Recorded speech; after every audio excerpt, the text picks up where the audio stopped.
Potrebujete každý mesiac dostať tých 870 000 eur, ktoré v podstate sú vaše mzdy. Na druhej strane sme ponúkli ďalšie riešenie, ale to je dlhodobé.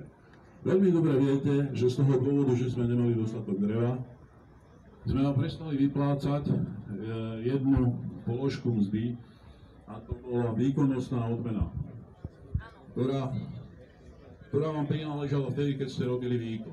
Keďže ste ten výkon nemohli robiť, robili ste ho polovičný, tak navrhli sme to odborovej organizácii, aby podala